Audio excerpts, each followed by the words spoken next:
நம்மளுடைய south west monsoon, north east monsoon, தென்கிழக்கு வடமேற்கு அந்த மான்சூன்ல நமக்கு நல்ல மழை பெய்யுது. ஆனா அந்த மழை தண்ணி எல்லாம் கடல்ல வீணா கலந்துடுது. எப்படி பாத்தீங்கன்னா முன்னாடிலாம் தமிழ்நாட்டில் மழை ஒரு 50 நாட்களாவது பெய்யும். அப்ப நிலத்தடி நீர் வளம் பெறும், மீதியெல்லாம் கடலுக்கு போயிடும். ஆனா இப்ப 30 நாள்ல இந்த 2 மான்சூன்லயும் மழை பெஞ்சு மொத்தமா தண்ணிலாம் வேக வேகமா கடல்ல போயிடுது. அதனால இந்த இரிகேஷன் ஸ்கீம்ஸ்னா 2 விதமா இந்த தண்ணீரை நாம் சேமிக்க முடியும். இந்த மழை தண்ணியை 2 விதமா சேமிக்கலாம். ஒண்ணு பாத்தீங்கன்னா இந்த தடுப்பணைகள் கட்டலாம். பாலாறுல தடுப்பணைகள் கட்டலாம், காவிரி ஆறுல தடுப்பணைகள் கட்டலாம். அந்த காவிரிக்கு நான் சொன்னேன் 420 கிலோமீட்டர் ஓடுதுன்னு. 10 கிலோமீட்டருக்கு ஒரு தடுப்பணைகள் கட்டினால் கண்டிப்பாக இந்த தண்ணீரை கடல்ல போகாம நம்மளால சேமிக்க முடியும். வணக்கம். தமிழக சட்டமன்றத்தில் சமீபத்தில் நடந்த உரைகள்ல அனைவராலும் அதிகம் கவனிக்கப்பட்டது பாமகவை சேர்ந்த முனைவர் சௌமியா அன்புமணி அவர்களோட உரை தான்.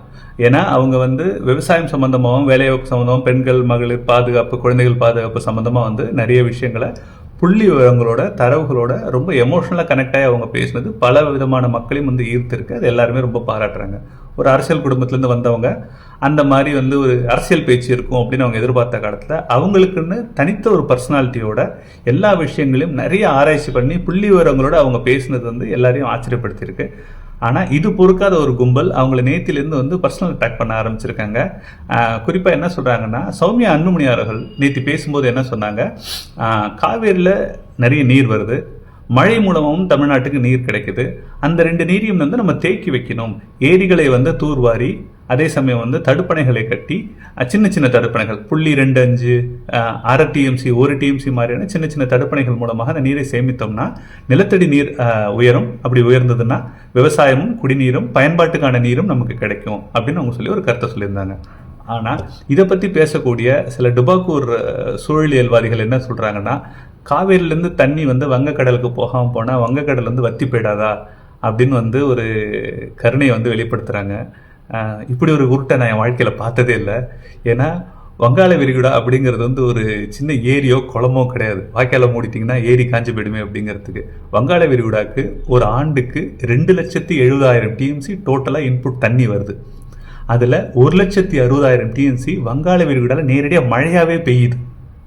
ஒரு 1,00,000 சொச்சம் TMC தான் ஆறுகள் மூலமாக உள்ளே சேருது. இந்த உள்ள வர 1,00,000 சொச்சம் TMCயில் பார்த்தீங்கன்னா GBM அப்படின்னு சொல்லக்கூடிய கங்கை, பிரம்மபுத்திரா, மேக்னா இந்த 3 நதிகளும் சேர்ந்து 50,000 TMC தண்ணி கொடுக்குது ஒரு வருஷத்துக்கு. இது இல்லாமல் மியான்மர் என்று சொல்லக்கூடிய பர்மாவில் இருக்கிற ஐராவதி நதி அது ஒரு வருஷத்துக்கு 35,000 TMC கொடுக்குது. கிட்டத்தட்ட 85,000 TMC 90,000 TMC இந்த கங்கை, பிரம்மபுத்திரா, மேக்னா, ஐராவதி இதெல்லாமே சேர்ந்து கொடுத்துருது. அப்போது மிச்சம் இருக்கிற இந்த பெனின்சுலர் இந்தியான்னு சொல்கிறோம்ல, தென்னிந்தியா, இந்த தென்னிந்தியாவில் இருக்கக்கூடிய கோதாவரி, கிருஷ்ணா, காவேரி, தென்பெண்ணை, பாலாறு இது எல்லாமே சேர்த்து ஒரு 15,000 TMC தான் அதோட டோட்டல் அவுட்புட்டே. அதுலேயும் பார்த்தீங்கன்னா கோதாவரி, கிருஷ்ணாலாம் ரொம்ப பெரிய நதிகள். கோதாவரி ஒரு ஆண்டுக்கு 4,500 TMC வரைக்கும் அதுலேருந்து தண்ணி கிடைக்குது. கிருஷ்ணா ஒரு ஆண்டுக்கு 3,000 TMCக்கு மேலே தண்ணி கிடைக்குது. காவேரியில் ஒரு வருஷத்துக்கு கிடைக்கிறது வெறும் 700 TMC தான். காவேரியோட கேட்ச்மெண்ட் ஏரியான்னு சொல்கிறாங்க, டோட்டல் நீர்பிடிப்பு பகுதி எல்லாமே சேர்த்து கிடைக்கக்கூடிய டோட்டல் ஈல்டு வெறும் 700 TMC தான். காவேரிக்கு இன்புட் வர 700 TMCயை மொத்தமாகவே கடலுக்கு அனுப்பிச்சா கூட, ஒரு சொட்டு நீர் கூட எடுக்காமல் கடலுக்கு அனுப்பிச்சாலும் அது 700 TMCங்கிறது வங்காள விரிகுடாவோட டோட்டல் இன்புட்டான 2,70,70,000 TMCயில் 1% கூட கிடையாது, 0.3%. சரியா? காவேரியோட டோட்டல் இன்புட்டே 0.3% தான். அப்போது இந்த காவேரியில் வரக்கூடிய 700ல் நம்ம ஒரு 400 சொச்சம், கர்நாடகா ஒரு 270, கேரளா கொஞ்சம், பாண்டிச்சேரி எல்லாம் போக ஒரு ஆண்டுக்கு வெள்ள நீர், மழைநீர் எல்லாமே சேர்த்து ஒரு 100லேருந்து 150 TMC தான் நம்ம கடலுக்கு அனுப்புகிறோம். இந்த 100-150 TMCயில் ஒரு 20-30 TMC சேமிக்கிறதுனால மொத்த வங்காள விரிகுடா இன்புட் பாதிச்சிருமான்னா 0. அதில் எந்த 0.1% கூட பாதிப்பு கிடையாது. இன்னும் சொல்லப்போனால் வங்காள விரிகுடாக்கு ஒரு ஆண்டுக்கு, வங்கக்கடலுக்கு ஒரு ஆண்டுக்கு 2,70,70,000 TMC டோட்டலாக தண்ணி கிடைக்குதில்ல, மழையாகவும் நதி நீராகவும் கிடைக்குதில்ல. அதில் கிட்டத்தட்ட 1,25,000 டிஎம்சி சர்ஃபேஸ் எவாபரேஷன் அப்படின்னு சொல்லக்கூடிய கடலோட மேற்பரப்புல இருந்து ஆவியாதல் மூலமாக கிட்டத்தட்ட 1,25,000 டிஎம்சி வெளியேறிடுது. அப்போ மொத்தம் 270 உள்ள வருது, 125 வெளியேறிடுச்சுன்னா மிச்சம் எவ்வளவு இருக்கு? 145.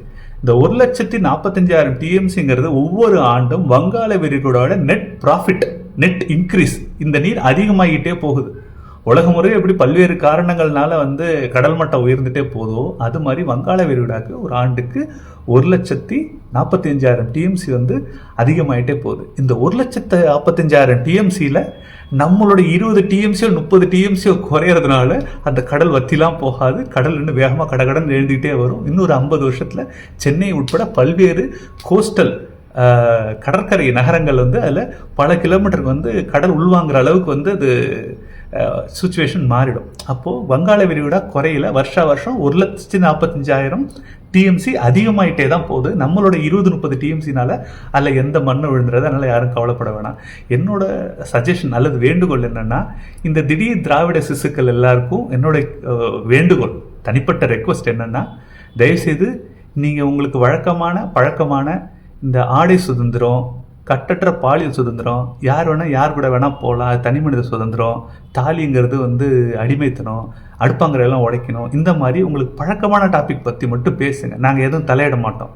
ஆனால் இந்த நீர் மேலாண்மை, காவிரி நதி நீர், சுற்றுச்சூழல், எக்காலஜி, இது மாதிரியான அறிவியல் சம்மந்தப்பட்ட, குறிப்பாக நம்மளோட சோறு சம்மந்தப்பட்ட விஷயங்களை தயவுசெய்து நீங்கள் தலையிடாதீங்க. ஏன்னா உங்களோட இந்த ட்ரெண்டிங்கில் நம்மளும் எப்படியாவது கலந்துக்கணும், இல்லை யாராவது ஒருத்தரை டேமேஜ் பண்ணி அதன் மூலமாக பேர் வாங்கணுங்கிற இந்த விளம்பர அரிப்பில் தயவுசெய்து தமிழ்நாட்டோட விவசாயிகளோட சோத்துல மண்ணலி போட்டுறாதீங்க. ஏன்னா இந்த காவிரி நதிநீரை நம்பி, இந்த நதிநீர் திட்டங்களை நம்பி தான் இங்கே விவசாயம் நடக்கணும். இந்தியாவோட பாப்புலேஷன் ஒரு காலத்தில் 30 கோடியாக இருந்தது. பாரதியார் பாடினதுல 30 கோடி முகமுடையாள்னு. அது நடந்து 75 வருஷத்துக்குள்ளே நீங்கள் 140 கோடியை தாண்டி போயிடுச்சு. மக்கள் தொகை 4-5 மடங்கு ஆன பிறகு அதுக்கான உணவு தேவையும் அதிகமாகி, அந்த உணவை தயாரிக்கிறதுக்கான நீரின் தேவையும் அதிகமாகிருக்கு. அப்போ அந்த நீரை எப்படி கொண்டு தங்கி சேர்க்கறது? விவசாயம் பண்ணுறதுக்கு ஏதுதான் தண்ணி. எல்லாரும் சோத்திங்கிறீங்க, யாரும் சோத்திங்க நிறுத்த மாட்டீங்க. அப்படின்னா இந்த சோறெல்லாம் விளைவிக்கிறதுக்கான நீர் எங்கேருந்து கிடைக்கும்? அதுக்கு சின்ன சின்ன தடுப்பணைகளை கட்டுங்கன்னு அவங்க சொல்லும்போது அதில் போய் தலையிடுறீங்களே, அவ்வளோ என்ன உங்களுக்கு விளம்பர வெறி, அவ்வளோ என்ன உங்களுக்கு ஒரு பாப்புலராக இருக்கணும், இல்லை ட்ரெண்டிங்கில் கலந்துக்கணும், இல்லை ஒரு தனி மனிதரை தாக்கணும் அப்படிங்கிற ஒரு அரசியல் ஏன் அவ்வளோ மட்டமான புத்தி? தயவுசெய்து உங்களோட பேச்சுகளை, உங்களோட அறிவாளித்தனங்களை நீங்கள் ஏற்கனவே சொன்ன மாதிரி இந்த வழக்கமான டாப்பிக்கில் காட்டுங்க. தயவுசெய்து தமிழ்நாட்டோட வாழ்வாதார பிரச்சனையில் தாக்குறேன், வாழ்வாதார பிரச்சனை மண்ணலி போட்டு அதன் மூலமாக முனைவர் சௌமியா அன்புமணியை தாக்குறேன் அப்படின்னு தயவுசெய்து இறங்காதீங்க. உங்களோட அரசியலில் நாசமாக போகிறது தமிழ்நாடும் விவசாயமும் விவசாயிகளும் தான். தயவுசெய்து இந்த அரசியலை கைவிடுங்க, நல்லா இருப்பீங்க. நன்றி. பள்ளி பையன்